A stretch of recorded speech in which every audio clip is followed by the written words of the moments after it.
আসসালামু আলাইকুম বন্ধুরা, ডিম দিয়ে ধনেপাতার দুর্দান্ত স্বাদের একটা রেসিপি নিয়ে চলে এলাম। তো রেসিপিটা যদি শিখতে চাও পুরো ভিডিওর সাথে দেখো। বাই দ্য ওয়ে, আপনারা দেখছেন যেমন খুশি তেমন রান্না, সঙ্গে আছে আমি সুরাইয়া।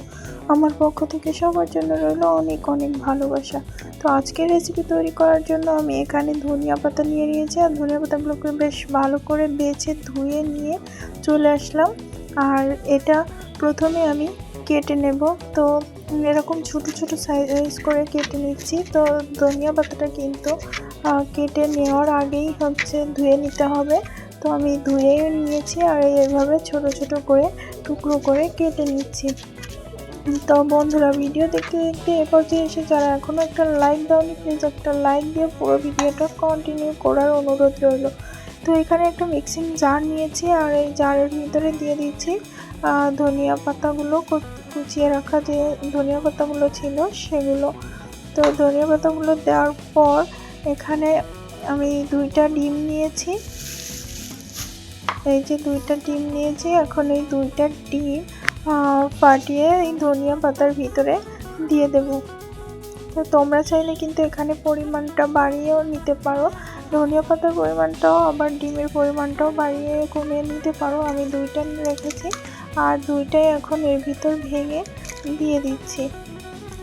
এরপর এর সাথে কিছু গুঁড়া মশলা দিচ্ছি স্বাদের জন্য, একটু লবণ, কালারের জন্য হলুদ, ধনিয়া গুঁড়া, আর সাথে নিয়েছি 3টা কাঁচামরিচ। তো কাঁচামরিচগুলোকে এখন না দিয়ে তোমরা পরে কুচিয়েও দিতে পারো, এর ক্ষেত্রে গালে পড়লে ভালো লাগবে।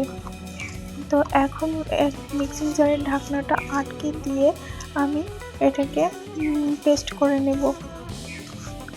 তো ফিরে আসছি বন্ধুরা পেস্ট করে নিয়ে। তো দেখো আমার পেস্ট করার পরে কিন্তু এরকম হয়েছে। আর যে ধনিয়া কাঁচামরিচগুলো ছিল সেগুলো একটু বড় বড় রেখেছি, এই যে দেখো। এরপর এটাকে একটা সাইডে রেখে দেব। তো সাইডে রেখে দিয়ে আমি একটা বাটি নিয়ে নিচ্ছি স্টিলের, এই যে এরকম একটা বাটি। তো নেওয়ার পর এখন এর ভিতরে দিয়ে দিচ্ছি সয়াবিন তেল। তেলটা দিয়ে ব্রাশের সাহায্যে সুন্দর করে ব্রাশ করে নিচ্ছি। এতে করে ডিমের যে গোলাটা তৈরি করছি, ধনিয়া পাতা ডিমের যে গোলাটা, এটা উঠে আসবে ইজিলি যখন আমরা এটাকে সিদ্ধ করব। তো দেখো এটা সেট করে নেওয়া হয়ে গেছে। আমি এখন চুলায় চলে যাচ্ছি, আর আগে হাঁড়ি আর স্ট্যান্ড বসিয়ে রেখেছি পানি দিয়ে এভাবে। তারপর উপরে এখন আমি ডিমের যে বাটিটা রেডি করে রেখেছিলাম সেটা দিয়ে দিচ্ছি। দিয়ে এতে আমি প্রায় 10 মিনিটের মতো হিট করব। 10 মিনিটেই হয়ে যাবে বন্ধুরা, বেশি করার প্রয়োজন নেই। আর এখানে আমি একটা লবঙ্গ নিয়ে নিয়েছি ঢাকনাটাকে আটকে দেওয়ার জন্য। আর এই ফাঁকে একটা মশলা তৈরি করে নেব। দিয়ে দিচ্ছি একটুখানি আদা আর কয়েক টুকরা রসুনের কোয়া, দিয়ে দিচ্ছি শুকনো মরিচ। তোমরা এখানে ঝালটা তোমাদের টেস্ট অনুযায়ী ব্যবহার করবে। দিয়ে দিলাম জিরা। এই হচ্ছে পুরো রান্নার মশলা। তো এদিকে আমি ফিরে আসছি 10 মিনিট পরে। এখন একটা ছুরির সাহায্যে দেখবো এর ভিতরে কাঁচা আছে কিনা। তো দেখো একদম ক্লিন বের হয়ে আসছে ছুরিটা, মানে পারফেক্টলি হয়ে গেছে এটা। এখন এটাকে নামিয়ে নিয়েছি আর 30 মিনিটের জন্য রেস্টে রাখতে হবে। তবে আমি এখানে 30 মিনিট রাখিনি, 15 মিনিটের মতো রেখেছিলাম, সে কারণে একটু ভেঙে মতো গিয়েছে আমারটা। তো তোমরা অবশ্যই পুরোপুরি ঠান্ডা করে নেবে। তো দেখো এই যে কি সুন্দর ফুলে উঠেছে, বেশ ভালোই লাগছিল। তবে এই পর্যায়ে এর ঘ্রাণটা মোটেও ভালো ছিল না কিন্তু বন্ধুরা। তো একে আমি এখন ছোট ছোট পিস পিস করে নেব পনিরের মতো। তো এর ঘ্রাণটা কিন্তু যখন ভেজে রান্না করা হবে তখন অনেক টেস্ট লাগবে। তো আমি আগেই এগুলোকে কেটে নিচ্ছি ছোট ছোট টুকরো করে, দেখো এইভাবে ছোট করে টুকরো করে নিচ্ছি। তো ভাত, রুটি, পরোটা সব কিছুর সাথে কিন্তু এই রেসিপিটা দারুণ যায় বন্ধুরা। রেসিপিটা কিন্তু খুবই মজাদার একটা রেসিপি। তো প্রথমে সত্যি বলতে আমি ভেবেছিলাম একদমই ভালো লাগবে না, আমি শুধুই সময় নষ্ট করছি। তো রান্না করার পরে বুঝলাম না আসলে এর স্বাদটা অনেক বেশি। ডিমের যতগুলো রেসিপি আছে তার মধ্যে মনে হলো এই রেসিপিটা অনেক টেস্টি হয়েছে আমার কাছে। তো দেখো আমি তোমাদের সাথে গল্প করতে করতে এইভাবে কেটে নিয়েছি ছোট্ট ছোট্ট টুকরো করে। তো কাটার পরে এখন চলে যাব এগুলোকে হালকা করে ভেজে নেওয়ার জন্য। তো অবশ্যই তোমরা এগুলোকে একটু ভেজে নেবে হালকা করে, না হলে কিন্তু এর ভিতরে যে সিদ্ধ করে নেওয়ার একটা ভাব ফেসফেসে সেটাই থেকে যাবে, খেতে কিন্তু একদম ভালো লাগবে না। এই কারণে তোমরা অবশ্যই হালকা করে ভেজে নেবে। তো আমি একে একে সবগুলো দিয়ে দিলাম কড়াইয়ে তেল গরম করে। তো এটাই 1 মিনিট রেখেই আমি এই যে উল্টে দিচ্ছি। এটা ভাজতে বেশি সময় লাগে না, এই তো হাফ মিনিট কি 1 মিনিট এরকম টাইম লাগে। তো আমি এখন সবগুলোকে আস্তে আস্তে উল্টে দিচ্ছি।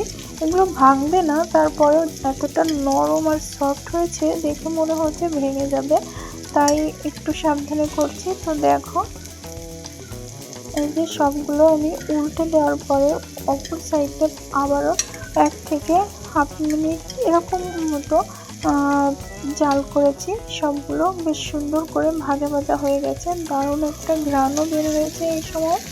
তো এবার একটু সবগুলো একসাথে নেড়ে চেড়ে নিচ্ছি 1 থেকে 1.5 মিনিটের মতো, হতে করে বাকি অপর সাইডে যেখানে ভাজাটা হয়নি সেখানেও সম পরিমাণে ভাজা হয়ে যাবে। আর ভাজাটা হয়ে গেলে এটাকে নামিয়ে নেব। তো সমস্ত ডিমের টুকরাগুলোকে নামিয়ে নিচ্ছি। তো বাচ্চাদেরও এরকম কালারফুল ডিম রান্না করে দিলে কিন্তু অনেক বেশি পছন্দ করবে বন্ধুরা। তো আমার রিকোয়েস্ট হলো সবাই বাসায় একবার হলেও ট্রাই করো, করে আমাকে জানিও কেমন লাগলো। আর দেখো এখানে আমি আবারও একটু তেল ফ্রাই প্যানে দিয়ে একটু পেঁয়াজ দিয়ে দিয়েছি, একটু না বেশ খানিকটা পেঁয়াজ দিয়েছি। এই রান্নাটাতে একটু পেঁয়াজের পরিমাণ বেশিই লাগবে।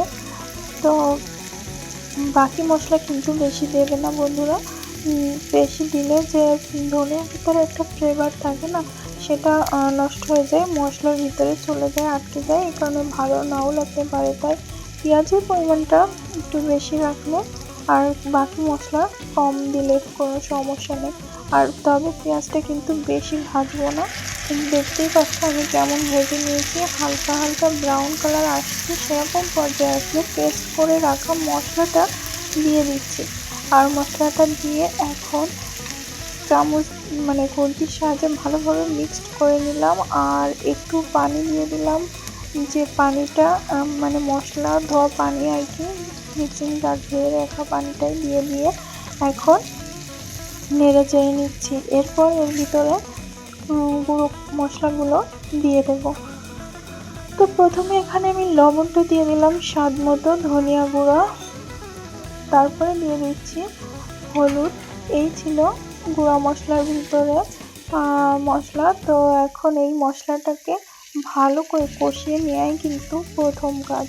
রান্নাটা করতে কিন্তু বেশি সময় লাগে না, যেমন রান্নাটা ইজি তেমন কম সময় লাগে, তেমনই মশলাও কম লাগে। দেখো সামান্য কিছু ঘরোয়া মশলা দিয়ে কিন্তু রেসিপিটা চটজলদি তৈরি করে নিতে পারতো।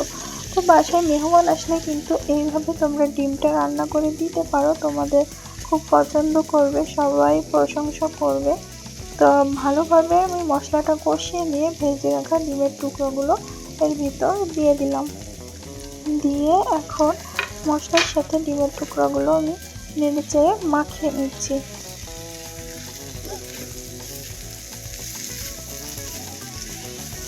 দেখো ভালোভাবে মাখিয়ে নিলাম, মাখাতে মাখাতে বেশ ড্রাই হয়ে গেছে।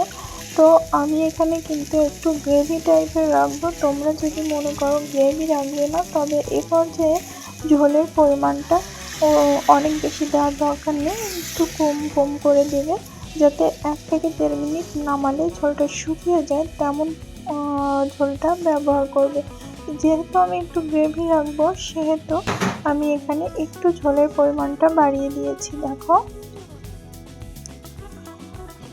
তো এই ঝোল দিয়ে কিন্তু একটু জাল করে নিলে এই যে ডিমের টুকরোগুলো খুব জুসি হবে আর এত সফট হবে, খেতে কিন্তু বেশ দুর্দান্ত লাগবে।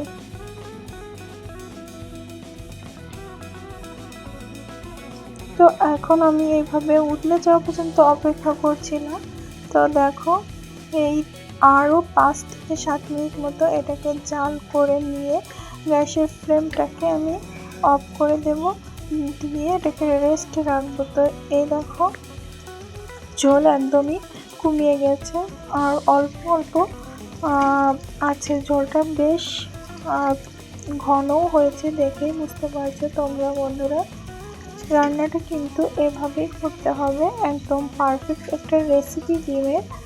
তো কালারফুল এই ডিমের রেসিপিটা কে কে খেতে পছন্দ করো জানিও আমাকে। তো আমি কখনো খাইনি, আজ ফার্স্ট ট্রাই করবো। যাই হোক দেখো গ্যাসের ফ্লেম অফ করে দিয়ে একটু নেড়েচেড়ে নিয়ে আমি রেখে দিলাম। এখন চলে যাব পরিবেশন করতে। তো জাস্ট কালারটা দেখো বন্ধুরা কত সুন্দর এসেছে। তো এখন একটা বাটিতে আমি পরিবেশন করে নিচ্ছি গরম ভাত, রুটি, পরোটার সাথে আজকের এই রেসিপিটা জাস্ট জমে যাবে। বাই দ্য ওয়ে আপনারা দেখছেন যেমন খুশি তেমন রান্না, সঙ্গে ছিলাম আমি সুরাইয়া। আজ এ পর্যন্তই, দেখা হবে নেক্সট এপিসোডে নতুন কোনো রেসিপির সাথে। ততক্ষণ সবাই ভালো থাকবেন, সুস্থ থাকবেন, যেমন খুশি তেমন রান্নার সাথেই থাকবেন। ধন্যবাদ সবাইকে।